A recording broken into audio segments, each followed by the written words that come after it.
Fireside Chat. It is great to be with you. I hope you feel the same. I guess most of you do, otherwise you wouldn't be with me. So that was somewhat of a rhetorical comment. Anyway, I always open up with some thoughts on either some personal issues or some political, social, religious, and then I take your questions. Thank you for being with me again. This is a totally non-scripted, totally spontaneous, from my home to you, in a way that enables me to come across to you as about as real as possible. I mean, I'm pretty real on radio and in speeches, but this is like even realer than real. No, it's realer than the others. Okay, so much for that. So I can't obviously avoid the dominant subject right now, which is the president and the massive amount of attacks against him for treason and being against America and being in the pocket of Vladimir Putin. And I can only tell you that we are living through the most orchestrated hysteria of my life. And I have listed in my book, Still the Best Hope, which is about Americanism, Islamism, and leftism. And I listed in there on the chapters on the left, I listed 11 hysterias and there have been about another 11 since I wrote the book, which is only a few years ago. We're in a constant state of hysteria, constant. It doesn't stop, and it's all a lie, and we're suffering for it. It's made up stuff. Let me give you an example of one that just happened since Donald Trump was elected, saying that he has created a massive amount of increase in anti-Semitism. Well, I know something about anti-Semitism, having written a book about the subject, having taught Jewish history at Brooklyn College, and having fought it my whole life. I knew from the beginning it was a lie. It was just a gigantic lie, but it dominated. It dominated the media just like this Helsinki is dominating the media now. That dominated the media for months, maybe half a year, because there were a lot of calls to Jewish community centers that were terrible. They were bomb threats and other threats. And it turned out that 90% of those calls came from a mentally disturbed American Jewish teenager living in Israel. The other 10% came from a left-wing black guy in America who wanted to get his ex-girlfriend in trouble. He wanted to somehow frame her. That's it. So the whole thing was a lie. I went on CNN and I said it was all a lie, and they didn't appreciate my saying that, but it was. And they're doing everything possible to undo the last election. That is all this is about. This is not about Putin. This is not about Russia. This is not about Trump not taking America's interest first. It is all about delegitimizing his election. I've never seen anything like it. The truth is, there has never been anything like this in American history. That's the truth. That's what's happening. And it's a disgrace, and I don't want you to fall in for it. Here's a fact, okay? Here's some facts.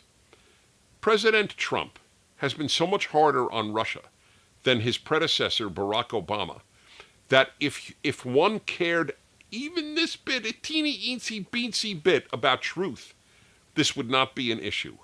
But these people don't care about truth. The media don't care. The Democratic Party doesn't care. They care about delegitimizing this election. That's what it's been about.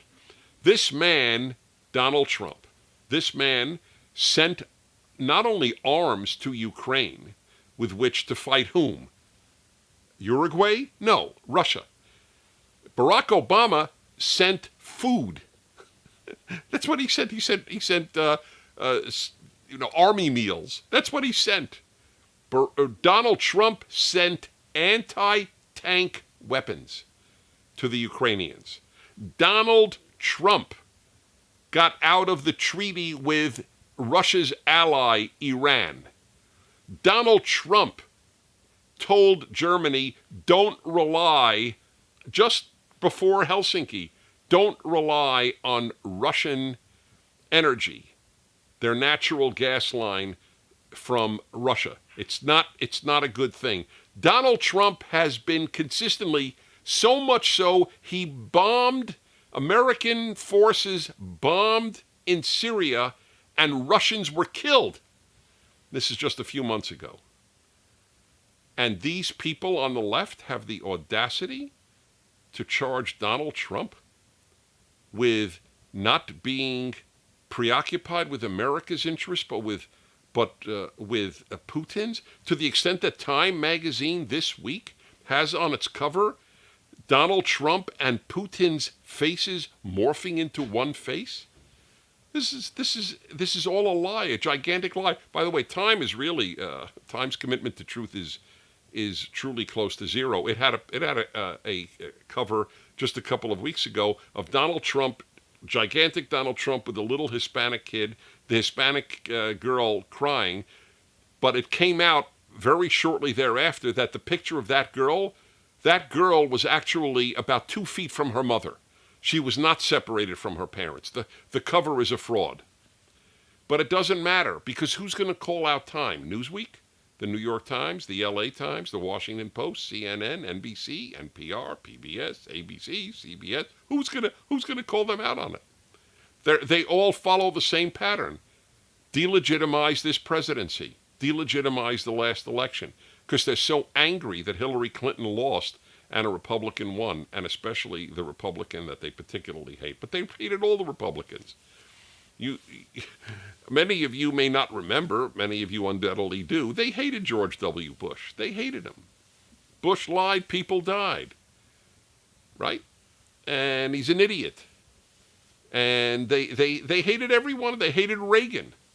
Oh, by the way, this is the irony of ironies. The Democratic Party and the left, they're accusing an American president of not being hard enough on the Russians. When Ronald Reagan said that the Russians were an evil empire, he was attacked vociferously by the entire left, New York to LA Times, and all the networks in the Democratic Party. How dare a president of the United States call the Soviet Union, and that, and believe me, the Soviet Union was worse than Russia. Okay, even though it was led by Russia, it was a far greater danger than Putin's Russia. I'm not a Putin fan, but I am a big truth fan. And the truth is, there's no comparison between Putin's Russia and the Soviet Union. I've been to both and I speak Russian. Let me tell you, there's a lot more freedom. It's not a fully free country, but it's incomparably better than it was under the Soviet Union. And the same with the threat to America and to the world. All of a sudden, the left are the big hawks? Oh my God, give me a break. It's forgive me, nauseating. The whole thing is hysteria. Just don't get caught up in it.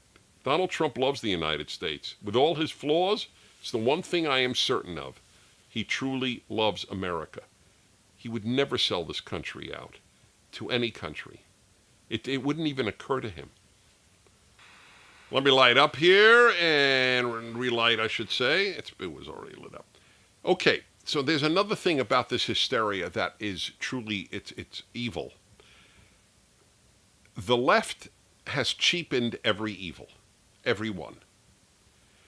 The calling of the supporters of Donald Trump Nazis and calling him a Nazi, all that has done is cheapen the Nazi evil. If Trump and I are Nazis, after all, I support him, I voted for him. If I, a Jew who's devoted a good part of my life to protecting Jews, if I'm a Nazi, then the Nazis aren't bad, are they? Think about it. They've done this to everything. You name the evil, and the left has cheapened it by calling everyone they differ with a racist. If you, according to the University of California, if you say I believe there is only one race, the human race. You are called a racist for that comment. If you think black dormitories is segregation and you're against segregation because you're a liberal, you're a racist. Okay? So all they did is cheapen racism. Racism is really evil. The left has cheapened it. The left has cheapened every bad thing. Sexual attack, sexual assault. Man touches a woman's hand unwelcome. It's called a sexual assault.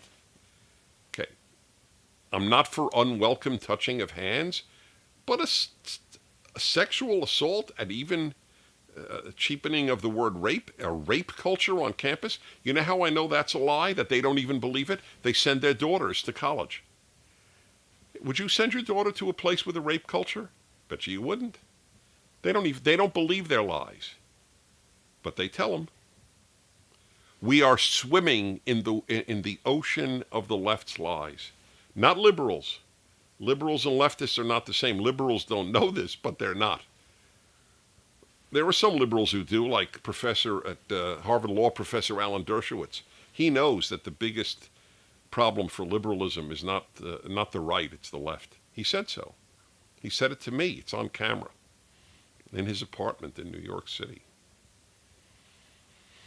So the latest is on MSNBC. A woman said, one of their reporters, that what'd she say? Oh yes, and she was not alone. A lot of people said this was the equivalent. What happened in Helsinki was the equivalent of Pearl Harbor, the equivalent of 9/11, the equivalent of Kristallnacht.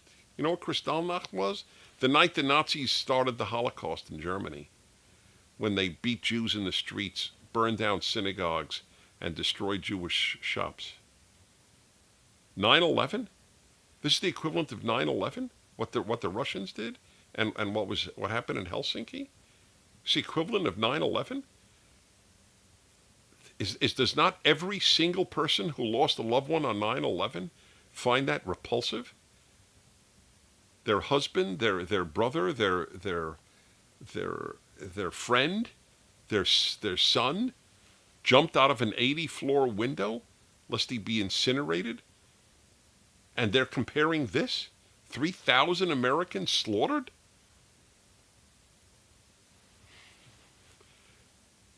But it works. It works because if all you listen to is the mainstream media, then you start thinking, whoa, this is as bad as Pearl Harbor. Tell that to the, well, they're not here anymore. Maybe a couple of survivors. I know what happened at Pearl Harbor. I wasn't alive, but I know what happened. It's not Pearl Harbor. So this is a very, very depressing time in American life because of the incendiary attempt to undo the election of an American president. That's all it's about. And that's what I wanted you to know. It's an unprecedented time in American history. Okay, time for me to take your questions. All righty, here we go. Christy from Romania.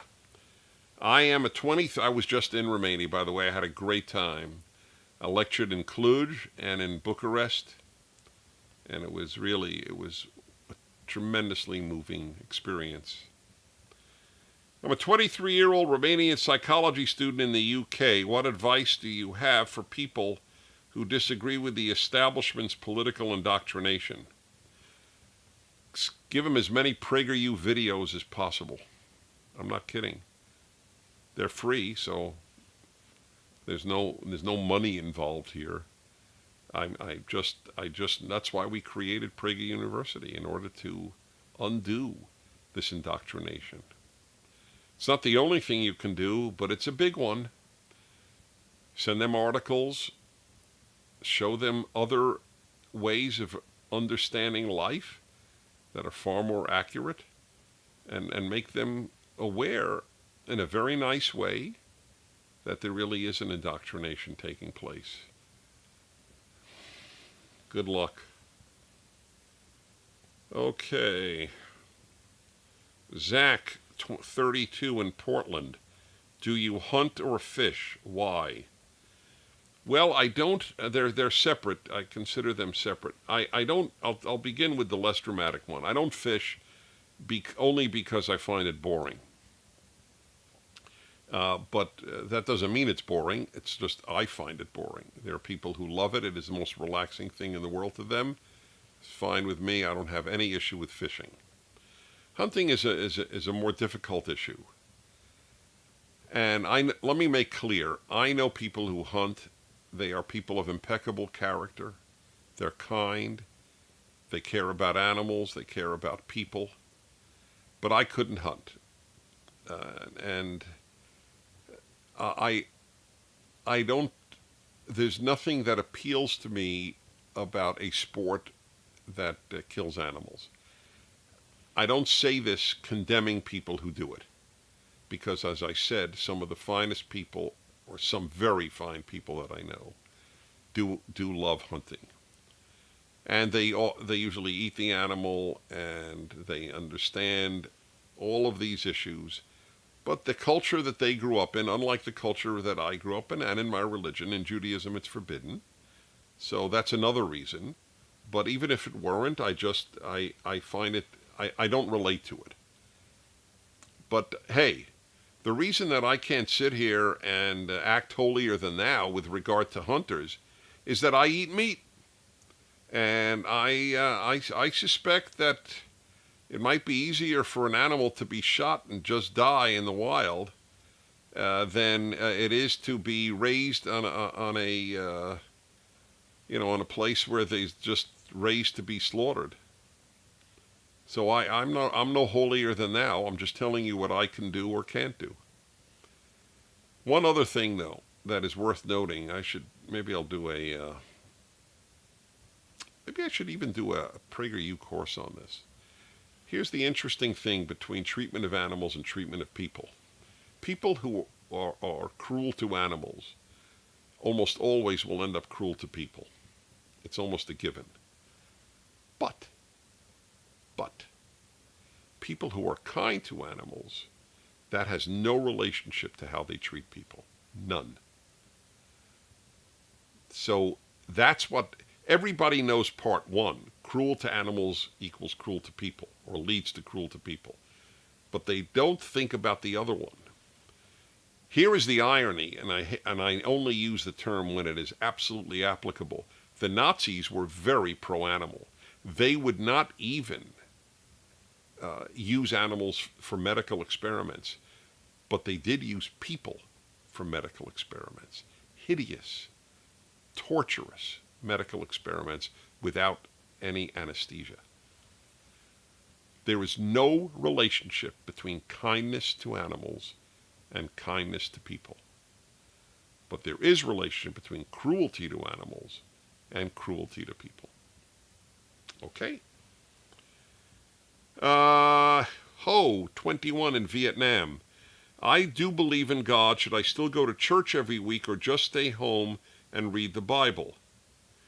So, my general belief is that it is a good thing to be part of a good religion. Not all religions are good, and not all religion, even in good religions, is good. It's religion's a mixed bag, and I'm involved in my religion, but religion's a mixed bag. There's good religion, and there is not so good, and there's even bad religion. So if you have a religion that makes people kinder and finer and more moral and so on, then it's a good thing to be part of it. It's a good thing to have a community. And even if you're not into services, it's still worth going. So we need people and we need communities, and it's good to build communities. Why not have a church service that just studies Bible? If you're not into prayer, I'm not much into prayer. I admit it. I'm not proud of it. I'm just not. But I go to synagogue every week, and I teach there. So I love the teaching part. I'm a big Bible fan. By the way, Ho, since you know English, I really hope you'll get The Rational Bible, the first of my 5-volume commentary on the first 5 volumes of the Bible. It's called The Rational Bible. And for any of you who are atheist or any religion, I read the reviews on Amazon and you'll see how people are affected by it. I won't say more. It's called The Rational Bible. But yes, studying Bible with others is a very powerful thing. Alistair in Belfast, Northern Ireland. What is your favorite book in the Old Testament and why? I think it's Exodus. That's why I began with Exodus. Because it has the 10 Commandments and it has so many great laws in it. And it's so profound. And it's about the biggest issues of life. So I would say Exodus. Because, again, the 10 Commandments, I explain the 10 Commandments at great length in my Rational Bible. I think all told it's about 18,000 words. And I write concisely. But that's big. If everybody lived by the 10 Commandments, you wouldn't have to lock your doors. It's an amazing thing to think how beautiful the world would be. Mike, 42, Florida. Do you enjoy any sports? Well, I played racquetball and tennis a great deal in terms of playing. In terms of following, I like 2 sports in particular. Hockey is number 1, and baseball's number 2. And I admit, though a lot of Americans will find this puzzling, I do watch the World Cup every 4 years. I'm riveted by it, in fact. I don't understand people who knock soccer. I don't know what there is to knock. It's incredibly skilled. I love team play much more than solo play. That's why I like hockey. This is sort of like hockey on grass. I have complaints about soccer. My biggest single complaint is the penalty shot. I don't believe that games should be decided by a penalty shot. They should do what they do in hockey. If a guy, let's say, touches a ball with his arm or his hand, which is not allowed in soccer, don't give the other team a penalty shot, which is at least a 50% chance that they'll get a goal, and most soccer games are decided by 1 goal. Take off a player for 2 minutes, like they do in hockey. Let the other team have a man advantage for 2 minutes. Anyway, it's my suggestion. Okay, finally, Jessica, 59, Arizona. How can vegans be pro-choice? There are 2 separate issues here. There's, on my video on PragerU on abortion, I make clear that my video is not at all about the legality. That's the choice issue, the legality of abortion. It's about the morality of abortion. So I think what you're really asking is, how can a vegan be morally supportive of abortion? And we're not talking about where the health of the mother is at stake or even rape or incest. We could put that aside. Agreed. I agree. I think your question is very fair. I asked that to the head on my radio show years ago. I had Ingrid Newkirk, the head of People for the Ethical Treatment of Animals, who said, and does say, she says and said, that the human being is no more valuable than a chicken, or for that matter, even a cockroach. So I then said, well, if that's the case, then you must be anti-abortion. If human beings, if a cockroach has an infinite right to life, if a chicken does, then surely a human fetus does. And then she said, I take no position on the issue. Of course she takes no position on the issue. She'll lose half of her funding, if not more. But it's unbelievable. How could you say, in effect, what she is saying is chickens are more valuable, cockroaches are more valuable than a human fetus, which is bizarre. But we live in a bizarre time. That's, unfortunately, what I think pure reason and logic would suggest. Okay, everybody. Thank you. Watch our PragerU videos and send in questions. And I'll see you next week. I'm Dennis Prager. Thanks for being with me.